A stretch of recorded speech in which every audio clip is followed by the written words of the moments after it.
Robert Cioffi is a managed service provider in the IT field. It's similar business to mine, exact business to mine. We both started in 1993 in the Northeast. Known Robert for a long time. We have a great conversation on advice for other IT service providers or technology service providers, some categories that they get put in, if they're kind of a lifestyle or they want to do rapid growth, kind of everywhere in between. We talk about what vendors should do to help managed service providers. It's a great conversation on business, on technology. I always enjoy talking to Robert.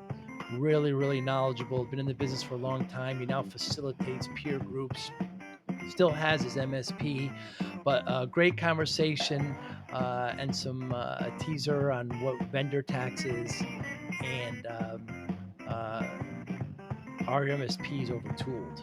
Very interesting conversation. Thanks for listening. Hi, I'm Joey Pinz. People ask me, how did I lose 130 pounds? The quick answer is always discipline. I started my business, wasn't paying attention to my health, was eating too much, drinking too much sweets. My daughter was born. Next thing I know, I'm pre-diabetic, I have hypertension. I knew something had to change. Discipline. I, like many of you, have faced many challenges in your career, in your family, in your life, in your faith. How did you attack them? How did you approach them? How did you solve them, hopefully? It all had to have some degree of discipline. I'm also asked, how did you found and start a tech business that lasted over 25 years? Discipline. I was committed to it, enjoyed technology, didn't enjoy some aspects of it, but knew it was necessary. Discipline. Our podcast mission, how do we use discipline to better ourselves and society? Join me, please, as I talk to interesting people and discuss how they use discipline in their family and their passion and their careers and how it helped them. Our podcast vision, growth through learning from others. Joey Pinz Discipline Conversations. It'll be light and serious. Join us, please. Thank you for consideration. We have a good dynamic. Robert, thank you so much for doing this. You're welcome, Joe. I appreciate Thank you for having me. Yeah. We've known each other for a long time. We have indeed. I want to say it's at least maybe 13 to 15 years. Yeah. A lot of similarities. We both started a company in 93. Yes. And we're both in the Northeast or New York. I'm in New Haven. And Robert, we're born 5 days apart. That's right. That's another thing. Right. We're born 5 days apart. And not to be negative here, but one of us was married to a PhD scientist, right. And one of us still is. That's right. Now, who's older? I'm the June 30th, 68. I think I got you beat by 5 days. By 5 days. I say. Yeah. Huh. Very cool. Yeah. Very cool. So we both have 2 girls. That's right. We both have 2 daughters. Yeah. And we're both paisans. The list keeps going. Italian descent. Yeah. I wouldn't be shocked if some Italian broke out in the conversation today. Oh, I'm planning on it. Absolutely. Allora. So, is it a good time right now, do you think, to be a managed service provider, a technology service provider? I think it's a great time to be an MSP. Not to gloss over the challenges that this industry has for us, because there are plenty of challenges, new challenges that I don't think any of us really expected in our careers or what we set out to build businesses. Whether you started 5 or 10 or like us close to 30 years ago, no one, I think, anticipated the climate, of insurance and cyber threats and liability and that whole rigmarole. But certainly with any of those challenges, I think there are plenty of opportunities that follow. Yes, certainly. And not even to mention, the pandemic pushing remote workforce and the challenges are there. But one of the great reasons why I like technology is because it constantly changes. And one of the things or the thing I hate most is that it constantly changes. Yeah, it's a wicked roller coaster ride sometimes, and I have to admit, and I'm sure I'm speaking for everybody with a technical bone in their body, that, sometimes you just wish the ride would stop so you can get off Mhm. and, have lunch and sit on a bench and not let the world, revolve around you at 100 miles an hour. But, it's the career path that we've chosen, and despite that, the turmoil and turbulence it creates sometimes, I think most of us are mostly energized by the thrill. Certainly. And when we talk about managed service providers, they're technology led. Is it, you know, and we both know examples where there's MSPs that are excellent at technology, but perhaps not at, leading a company. Talk Right. about that a little bit. Just being a business owner and being a president or a CEO versus, just being a technology service provider. Yeah, I mean, I think this industry has plenty of examples of, and you and I both know, are friends with many Mm, who started this business as a technician and then suddenly realized that they actually have an enterprise on their hands, right? Not just, that little consulting thing. That job turned into an actual bona fide valuable business. mm. And the skills required to run an operation profitably and soundly, and still while maintaining high levels of service, right? Because now we're no longer providing the front end services, someone else is on our behalf, opens up a world of issues: business management, culture, strategy, finance, operational scalability. I can go on and on and on. But the point is that I think most of us in this business weren't trained for that necessarily. I'm not saying nobody was. I mean, I know that there are, I have friends that came from CPA backgrounds or pure business backgrounds, but most of us overall are technicians at heart, and that's what our training is in, not in business management or operational excellence. So we've all had to learn, but you know what? I'm really proud of, not, and I'm not speaking for myself, but of the Mm. the partner community that I know of, especially through the Evolve partner community, as well as others, right, that I've met over time, um, of watching people mature in that way and step up into the role of a chief operating officer, a CEO, a president, a true business leader, right, and watching them flourish to the point where now they've become subject matter experts and sought after authors and speakers and consultants to help other businesses succeed in their path. Yeah, very well said, Robert. And of course, Evolve is a peer group of MSPs, IT service providers. It used to be Heartland Technology Group, and now ConnectWise, a independent software vendor, a great partner that creates software for us, owns the Evolve community. So, why did you start? I mean, what brain damage hit you in 1993 to make you start a start a company? Well, I don't know if it was genetic. I'm actually, not to self promote, especially on something that is more vaporware. I'm considering writing a book on my family heritage and the stories of immigration and, World War II Italy and coming to America.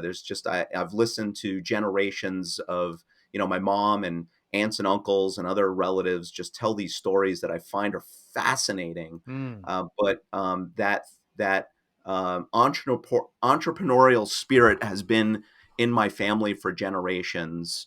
And coming to America, I think, is an example mm. of how they lived and took risks and, made better for themselves by a lot of, grit and determination. And so I don't know, there was just something, I think, inbred in me even as a kid that I couldn't really recognize. I think I got a taste of consulting in my late high school, believe it or not, and college days in the late 80s, where I was starting to get paid because I knew something about computers. Mm. So that was sort of interesting to me. Wow, I can charge for this, something that I love to do. So fast forward without giving you crazy details here, but I spent a few years at GE Capital That's out right. of college. And quite frankly, it was they paid me extremely well. There was an amazing career path. It wasn't a job, it was a career path in front of me. And I turned it all down. I Hmm. walked away from it. I walked away from it to starve literally for like 3 years. Well, not literally, figuratively for Right. 3 years, while I cobbled together the few customers that I had on the side with my business partner, who has a very similar background to us, by the way. Right. Yes. Ugo. And he had a few accounts, and we just, I don't know, through college, we always, we were tight friends. We took every class together, so we had always talked about this vision of, well, we can start a company. Why work for somebody else, right? That sort of American spirit of Hmm. entrepreneurialism, and the sky is the limit. And I think that's what initially drove us to start progressive computing in 1993. um, can't say that it's all glory. I mean, those first couple of years were rough in getting it off the ground, uh, but I'm proud of what we've been able to accomplish. And in 1993, when you did this with your partner, were you married? Did you have kids? Did you have a mortgage? Did you have a car payment?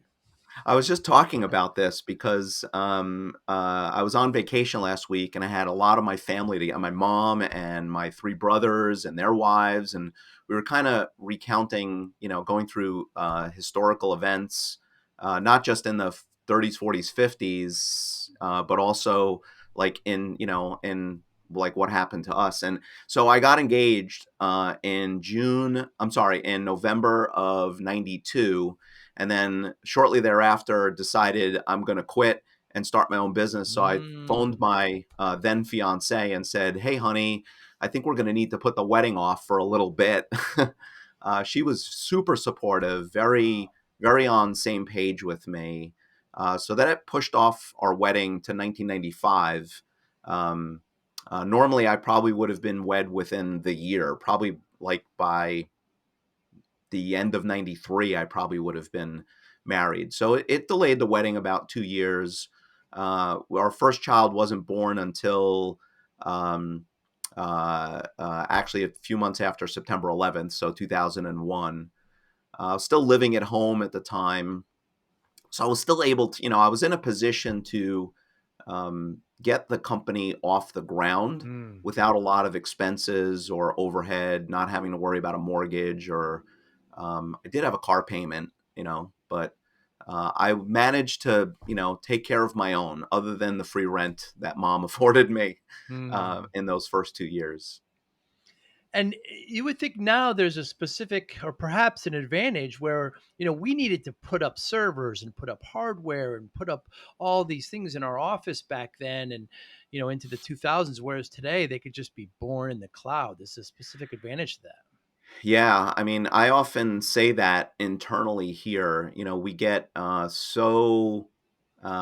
it's easy to get trapped into thinking a certain way, right? Mm. We do it this way. Why? Because we've always done it that way. There's the parable of the five monkeys, which I won't go into, but if you're listening to me now, go look it up if you don't know what it is. It's really interesting study and kind of funny little story around it. But um, I often say, hey, look, you know what? If we were starting an MSP today, how would we go about doing things? And I want to say, not radically different, but somewhat different than the way Mm. we've done things. You're right. I can just, go to a portal, sign up for something.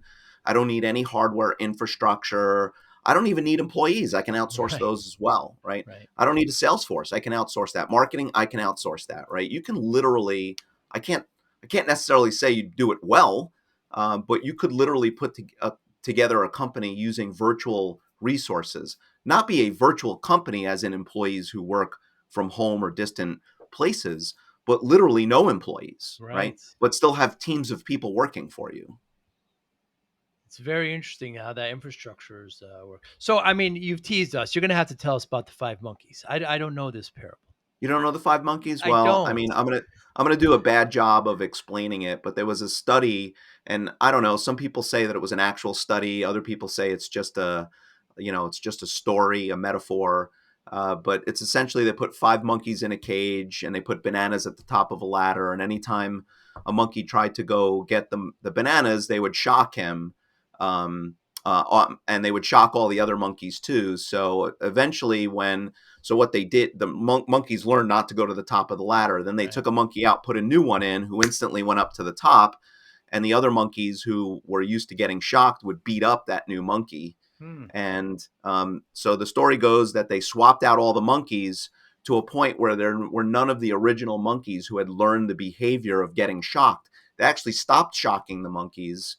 But anytime a monkey tried to go to the top of the ladder to get the bananas, all the other monkeys would beat him up. And Wow. if monkeys could talk and you ask them, why are you doing this? They would say, that's because that's the way we've always done things around here.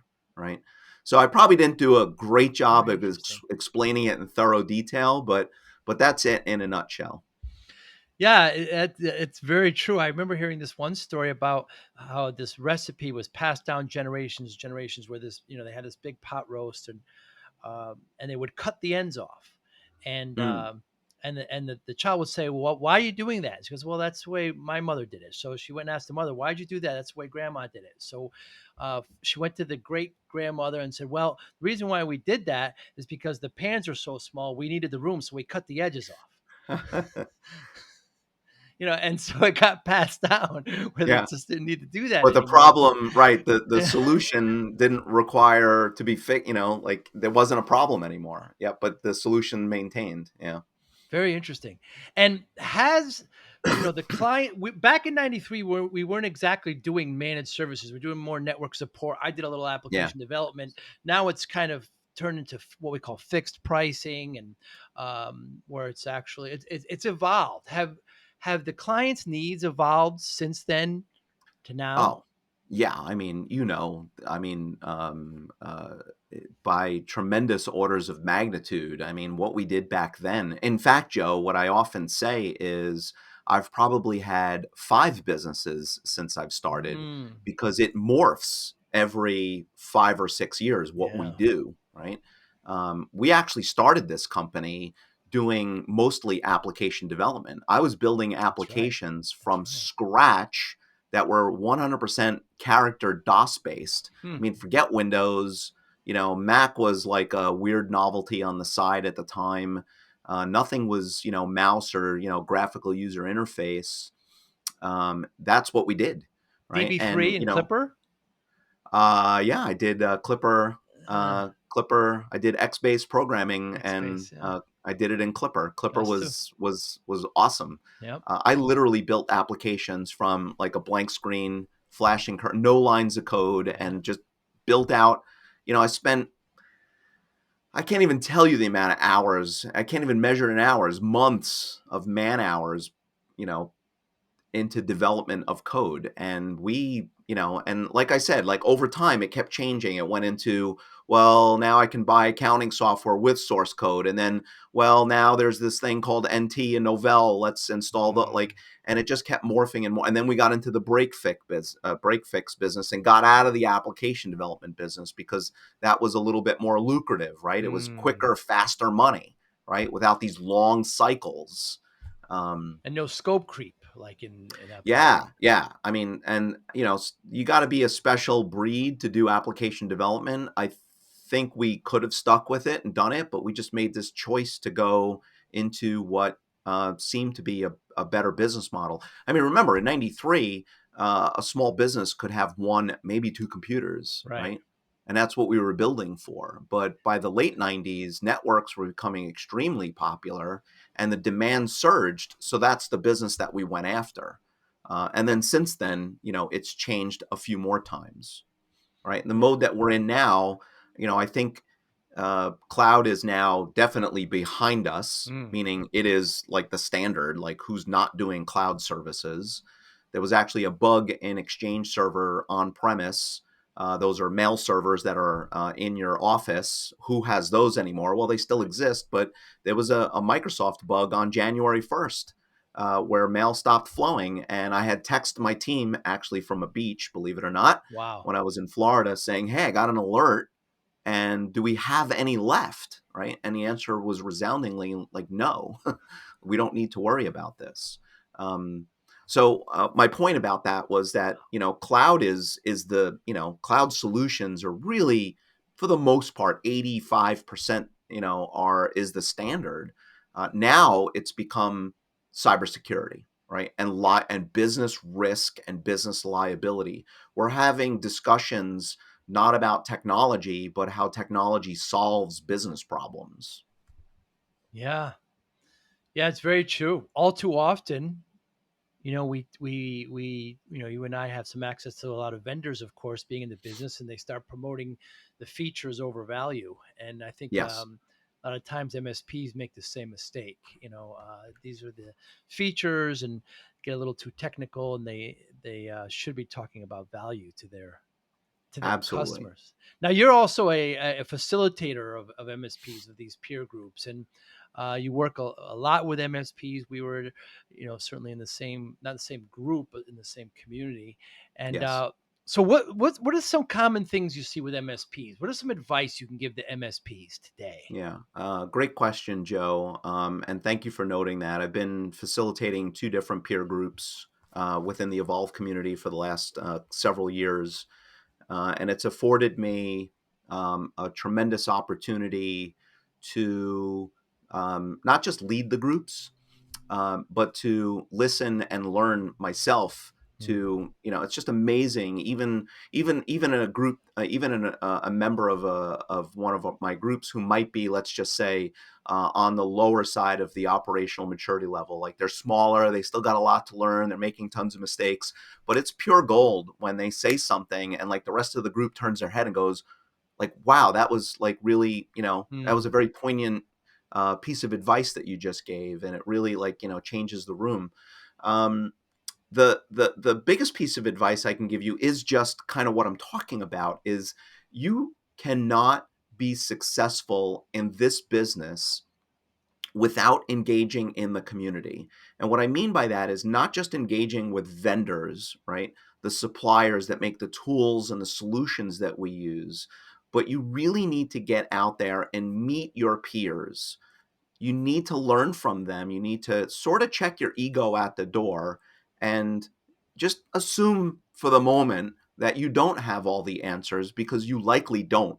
And that's the one big thing that I've learned being an Evolve member for now, 11, 12 years, and now being a facilitator for the last two, is that everybody can learn from everybody else. It's interesting, Joe, because I ask customers and other people that I know in my local community about their particular industries. Oh, you're in the AV industry. Don't you have a peer association? Oh, you're a psychologist. Isn't there a peer association for that? Like, resoundingly, almost unanimous. I can't say unanimously, but more often than not, the answer is no, and they're mm, shocked to hear the level of engagement that the IT industry has with each other as mm, peers, and our willingness to share information, concepts, wisdom, uh, best practices, business advice with each other. It's, dare I say, almost like and in this politically correct world, I have to be careful about my words here, but like a fraternity, right? Because there's mm. plenty of wonderful female members of our community.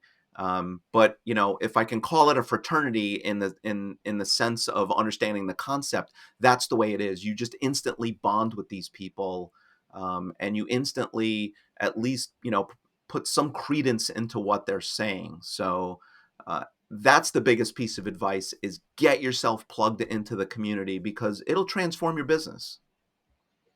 Yeah, I remember the first time I was in a peer group. I don't remember what year it was. It's going to be late 90s, but yeah, I remember thinking, this is incredible. This is what I've been Yeah. missing. Business owners, oftentimes we feel like we're on an island. Problems are only ours. Nobody can really understand. And then you get together, and you talk. But there's plenty of kind of horizontal peer groups like EO or Yes. there's those kind as well. I've never. This- We've got friends that are part of that as well. I don't know how effective it is if it's not in your industry. Do you have any experience in that? Well, I think it can be effective. Yeah, I've been a subject matter expert speaker in front of different groups like that. And I know members of like E&O and Vistage and whatnot. And Stage, there's yeah. definitely value there. I'm not saying that there isn't. I just from it's a different value, right? Because you're hearing from people who are not in your industry. And so you're getting insights and advice from completely alien perspectives, Mm, which I think is awesome. And I would encourage everybody to supplement with that. But from an MSP's perspective, from an, if you're in the IT business, you're not going to get the answers that you really need deeply without peer involvement, right? Like, here's a great example. I mean, just the way you run your business from a financial perspective and the KPIs, the metrics that you look at, the ratios or certain terms like, I'm using some simple ones that most people will understand. Things like service gross margins or like a W-2 multiplier, which comes out of the SLI world, just things like that that help us understand, oh, I'm spending too much money in this area, right? And I'm not getting the value return, or I can spend more as long as I can keep up this, if I push this other lever, right, then I'm able to spend the right money in this place, right? So it's those sorts of things that you're not going to get necessarily from those other groups where they're not in your industry because they don't understand the particulars of mm. and the nuance of your particular business. Yeah, very well said. Of course, you mentioned KPIs, key performance indicators. SLI is Service Leadership Index, a common kind of set of standards for our industry that's out there. Yeah, and yeah, you're exactly right. Things like W-2 multiplier per technician. We know what those numbers are, and uh, they don't really translate to an accountant or a dentist. Other small to medium sized businesses. There are some Sure. concepts that may just general accounting principles and just Yes. Oh, absolutely right. staffing Yes. problems. And Yes. these days staffing is a big issue these days, right? People can't find. Massive. Yeah, they can't find that. So it would definitely help in some areas, but at least get just be in a community of similar situation of business owners that'll help you. So a common criticism to peer groups is that there's no graduating. You just kind of stay in it.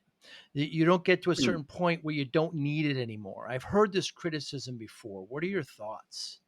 I think that's a mistake. The As we kind of spoke about earlier, this business changes constantly. Like, if someone had that mentality, let's say they got in it in 2010 when I got in my peer group, and then they said, "Well, I've been in it for 8 years. It's 2018. I've learned everything that I can possibly learn. I don't need this anymore. I'm out." Mm, Well, what's happened in the last couple of years, right? You mentioned global pandemic. I mentioned how cybersecurity and cyber threats and just the conversation around liability, business liability has upended our businesses, right? And not only upended our businesses, but upended our customers' businesses. right. So I say you need the peer group more than ever now. Not, you're evaluating on it what's happened in the past, not understanding that the future holds different sets of cards for you and I, and you ought to really remain in a peer group because we stand on shifting sands. We certainly do. So what do you think some of the trepidation, what are some of the obstacles that these companies, these MSPs, TSPs have with joining peer groups?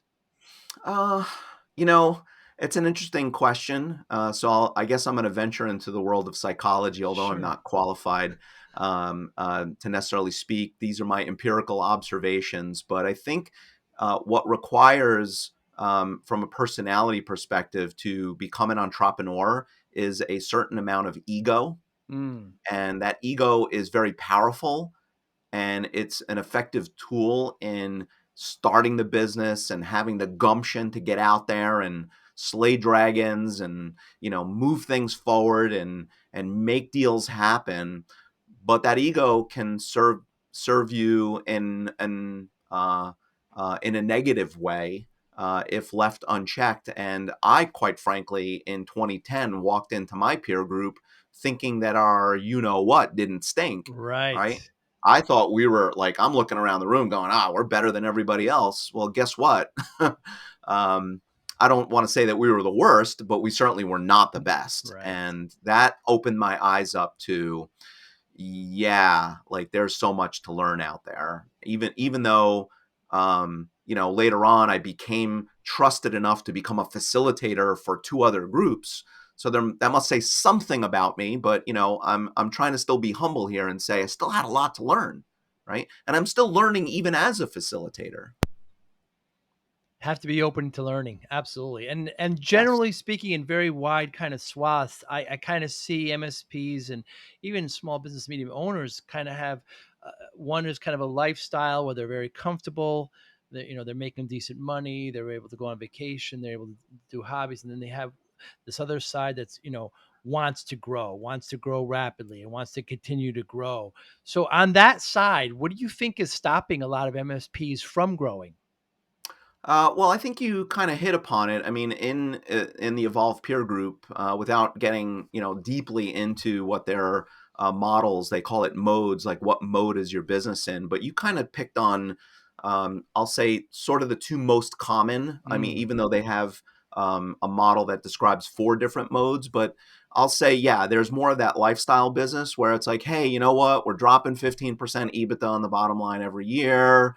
Our sales consistently grow by 5%. We've got a little bit of churn every year with customers, but everything is great. And I take 4 months of vacation a year and life's good. And, that's it. No problem. Let's even just say 10% EBITDA, which is lower than the industry standard, right? right. But they're fine. They're happy. They got enough money in the bank. They've saved enough for retirement. And that's cool. They're not looking to kill it, right? Maybe they did early on to get it to that point, but they're kind of smooth sailing. There's others who are, got a lot of fire in the belly, still looking to Mm, grow, and they're aggressive in their growth mode. And there's nothing wrong with either model, but where I think the trouble people get into in this business is not understanding who they are. There are hmm. sometimes people that have this sort of maybe split personality that in some days they're making decisions that are more like a lifestyle business, and then other days where they're thinking more growth minded. And those two are not necessarily compatible, at least until you recognize who you are and what your business is. So, for instance, if you're more or if your strong tendency is to be more of a lifestyle business, but you're talking about adding 20% growth every year, well, maybe you can't do 4 months of vacation a year, Right. right? Right. Um, and that's, maybe a extreme example, but it does point out that, you may be sort of talking out of both sides of your mouth. And this is where a peer group is so instrumental because they Mm. can help you see the folly in your decision, or perhaps at least just open you up to just different ways of thinking about things. Yeah. Very well said. Are most MSPs overtooled? This is you've touched upon something that is an interesting conversation that I'm having more and more in my peer groups. And Joe, I assume what you mean by overtooled. This industry has this ecosystem of software developers that create new widgets and tools, and you can install this service and get this tool to help your clients or help you service your clients. And we tend to keep subscribing to things. This is $199 a month. That's $150 a month. Oh, this is $399 a month. But before you turn around, you got 10 different tools and you're spending $5,000 a month on them.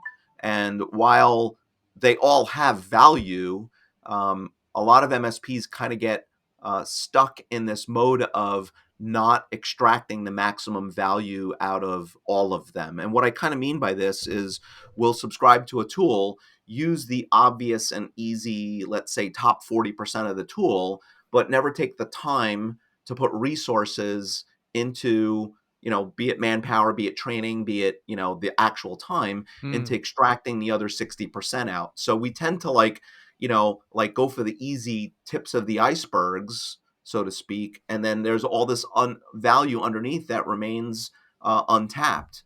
And what I've seen as a recent trend is a lot of MSPs are looking at, their, 10, 12 tools that they use and go, wow, there's like 4 or 5 of these that, kind of use a little bit, but I don't really need them. So guess what?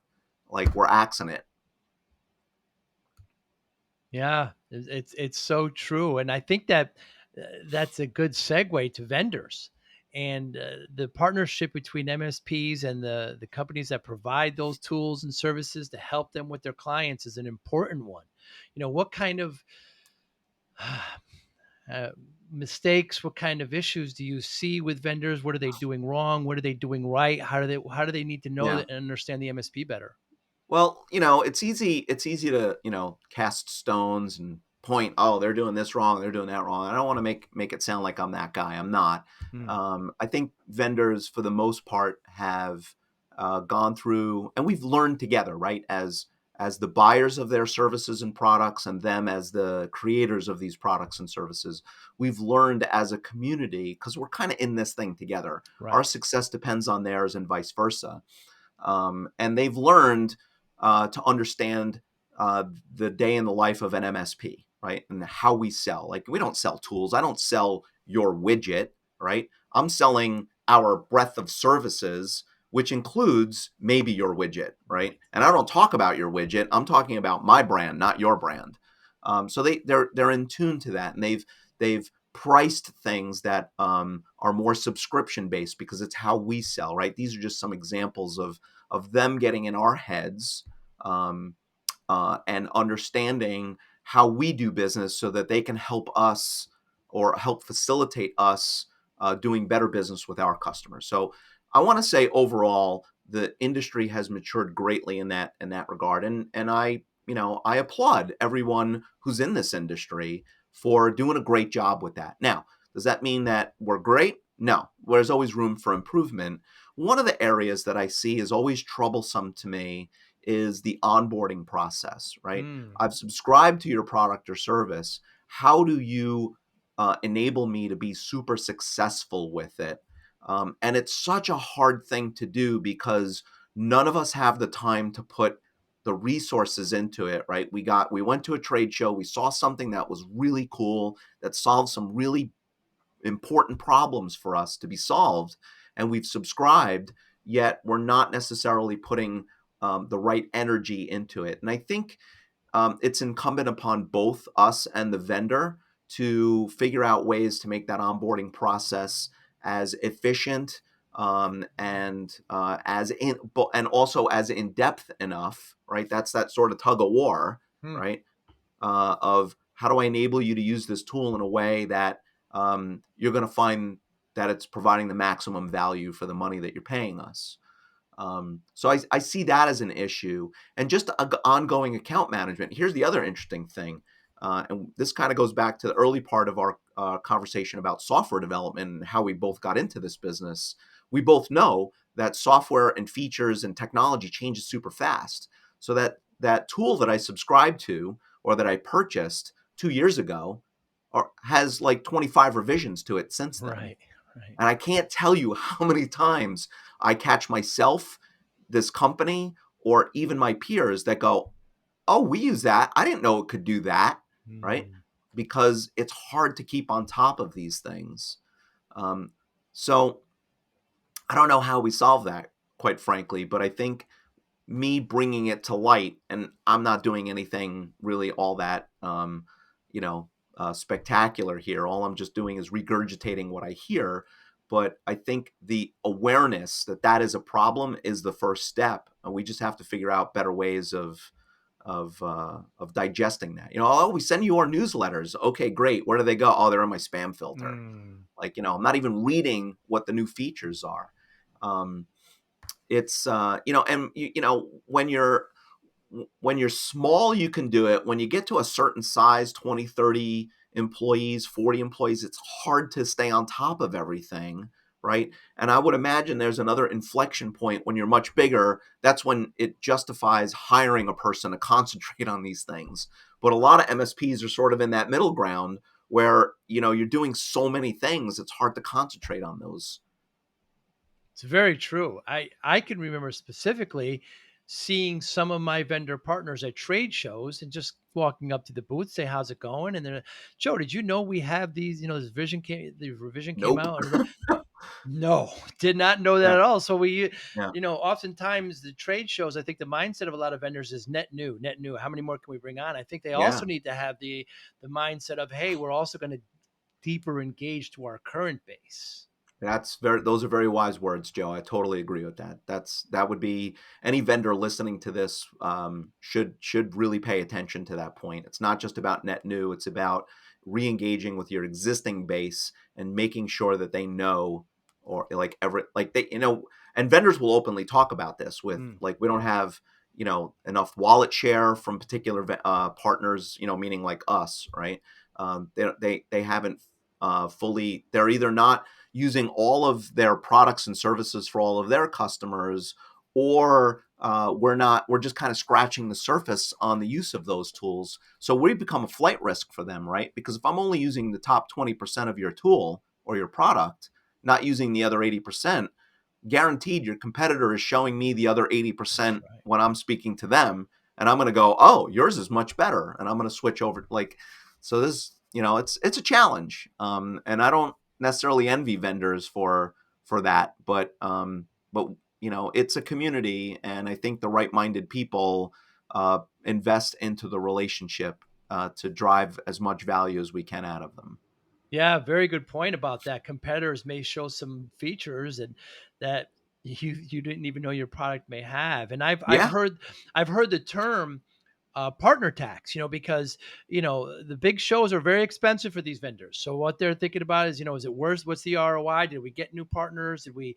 And I think the mind shift has to shift there. And partner tax is, well, you're also paying for your current partners to learn more about your product. So Mm. don't think about the whole cost of it as net new, but also getting deeper involved, like we both Yeah, agree. but you know what's driving that budget for that show, right? It's sales. It's the sales and marketing Yeah, and budget, marketing. not not account management, customer Right. retention budgets.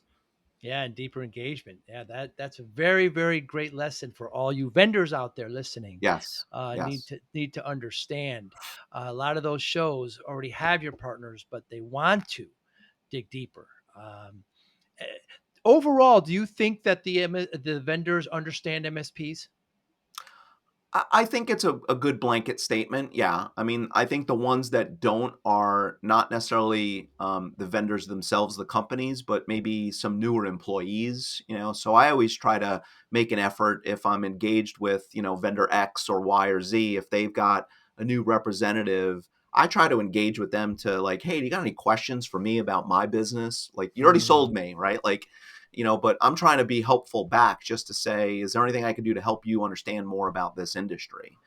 Um, uh, but, but I think the company themselves, you're not going to be successful unless you speak our lingo, right? I remember years ago, a classic example of this was, I want to say, maybe 7 or 8 years ago. It could even be a little longer than that. Antivirus vendors used to come and try to sell to us, and everybody was buying antivirus on an annual subscription basis, right?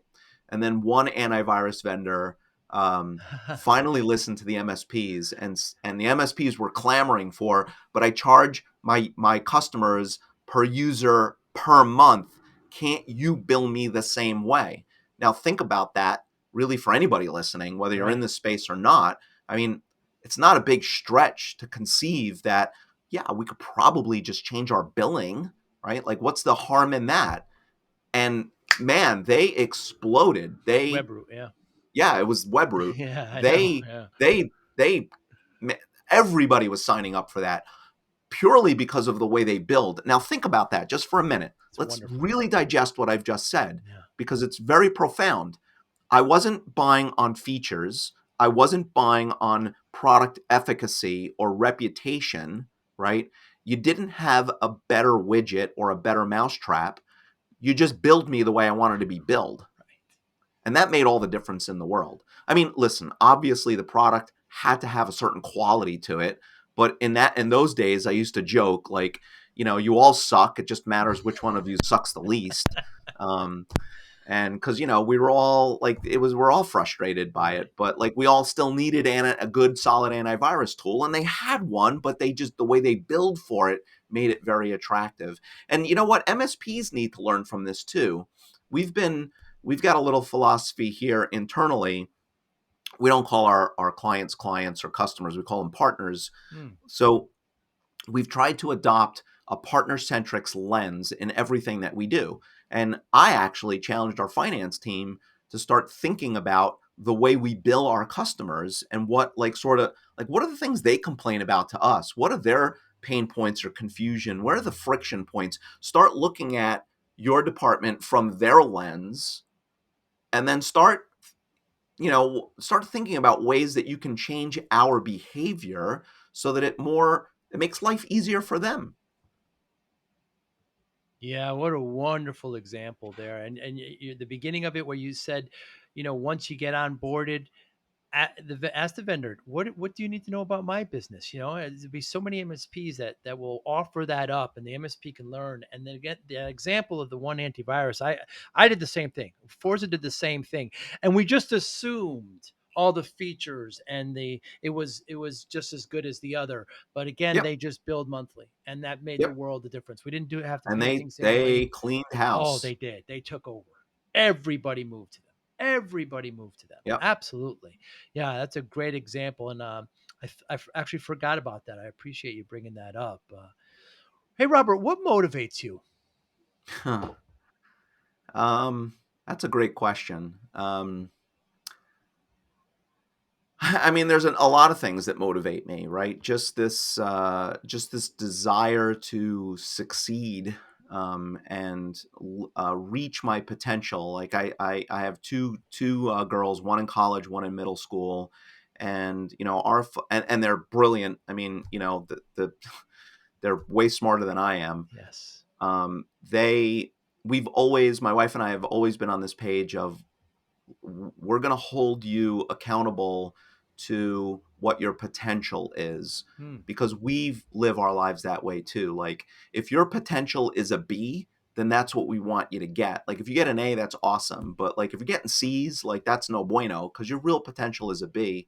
And I guess that's just my wiring, right? And I talked a little bit about my family heritage and roots and upbringing. I think that's what's always um, made me have this outlook that this isn't about making the most money or getting my name in the news or winning an award. It's more about me doing the best that I can and being the best version of myself that I can possibly be. And that's kind of what drives me, right? I guess that's the force behind everything that I do, whether it's in the community, in my personal relationships, or business, right? Is just to, I there are days I go home, I'm disappointed. Why? Hmm. Because you know I skipped out on doing a couple of things that I really should have done that day, right? I procrastinated, or I put something off. Like, that's not you, Robert, right? You're a dragon slayer. Go slay dragons, right? Hmm. Dragon slayers don't, sit on the sidelines and watch the world go by. You need to go out there and do what you're designed to do. So if you're a dragon slayer, slay dragons, right? If you're a mechanic, then fix cars, right? If you're a dentist, then take people's pain away, in their and provide them great dental health. Um, and so in this business of providing IT services, it's not necessarily about providing IT services. It's about providing value to our partners' businesses. And I've tried to instill this in our entire team here too, is that ultimately what we're doing here is improving their business and their lives, right? This isn't like, oh, I fixed something or I installed something. You got to think beyond that. What is really the meaning and value behind the thing that you did, right? If you're a mechanic, you're enabling somebody to pick up their kids reliably from daycare, right? Like, that's a much more powerful statement than the car works. Hmm. So, what motivates you? Just like I said, to be the best version of me that I can be, and to provide value to other people. And if I'm not Hmm. providing value to other people in everything that I do, if I'm not improving the lives of others, if I'm not, I've heard the term, and it's a common one, if I'm not the rising tide that lifts all boats, I'm not doing my job, right? And I get a lot of satisfaction, personally and professionally, in being the guy who can do that, right? That can help a team of people achieve their objectives and their goals, or to even surgically get in someplace and fix a problem or bring different insights to a conversation. Yeah, you're definitely good at that too. It's motivating just to hear that. And you mentioned before about your children and their potential and other potential. I think, to me, one of the greatest insults is being called lazy, because it means that you can do it, you just didn't want to. It's just Yeah. kind of wasted. And people kind of throw that term around a bit, and I'm like, ugh, boy, I don't know any other greater insult, because it's just wasted. um Wasted, it's Is terrible. this where the Italian comes in, Joe? We've got plenty of insults that we can verbalize in, not just Italian, but in the various dialects. Absolutely, yeah, absolutely. The No, we're going to swearing, stay away from that. yeah, it's very different. Italian swearing and American swearing, it's very, But very, it's like very. romantic when they It swear. is. It is. My girlfriend, whenever I show her some Italian or even on a menu or something, and she tries to pronounce it, she always sings it. It's like, baby, you don't really have to sing it, but you just can't help yourself. And she goes, yeah, I guess frutto de mare, and she starts like, she starts Well, adding. she's not far off, Yeah, I right? guess Like that's that's true. the way it is a It little is. sing-songy. That's right. Yes. That's right. Fish Yes. soup sounds romantic. Yeah. Uh, Well, only an Italian can make fish soup sound that's, romantic. that's Yes. right. Yeah, absolutely. So, how do you measure success? Huh. I mean, it kind of comes back a little bit to what I've said, is reaching your potential. I mean, I'm not I don't I we may be venturing a little bit into philosophy here. Like I don't necessarily subscribe to a lot of relativism. Mm, I'm more of an absolute. But to me, reaching your potential is your absolute, and you need to reach your potential. And so that is success to me. But I think it's more than that too. It's also, a truly successful person not only understands their boundaries and limitations, but can transcend them and push the envelope a little further, right? It doesn't need to be a quantum leap. It You just move the line a bit. Like if you're moving that line, then you're doing better and better every day, right? Um, I have a lot of personal goals that I'm not necessarily achieving, but I'm cognizant of them. And even though I put a lot of pressure on myself for not getting there, I kind of look back in time and say, you know what? I'm in a better place than I was when I started this journey 2 years ago, or 3 years ago, or 5 years ago, or whatever it is. And I have pushed the envelope a little bit. Um, and so, am I being, by the definition, have I succeeded at the goal? Not necessarily, but I'm succeeding because it's a journey to get there sometimes. So, yeah, very, very well said. Very well said. And I love that answer. And it differs from everybody. yeah, I mean, your definition of success might be I'm going to be the best. Like with my wife, she has her PhD in biochemistry, right? Mm, She was a scientist working at Howard Hughes Medical Institute, one of the most sought after postdoctoral positions in the world, right? And she tossed it aside because what became more important, and there's a big story behind that, so I'm oversimplifying it, sure. but she decided.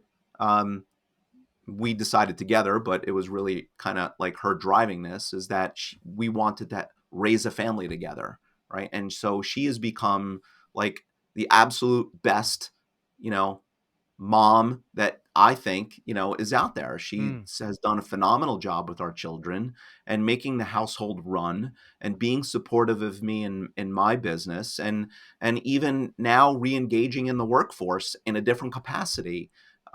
She's got amazing potential, and whatever she's doing, she is super successful in doing that because of what she is, I'll say, bred to do, right? She has the same sort of philosophical thinking of success and boundary, pushing as I do.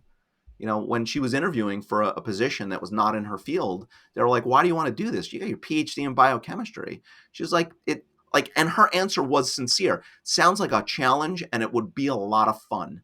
And Hmm. she's killing it. She's absolutely killing it. Like in a field completely different in Wow. financial services and insurance, right? And she is, because she's probably the smartest person I know.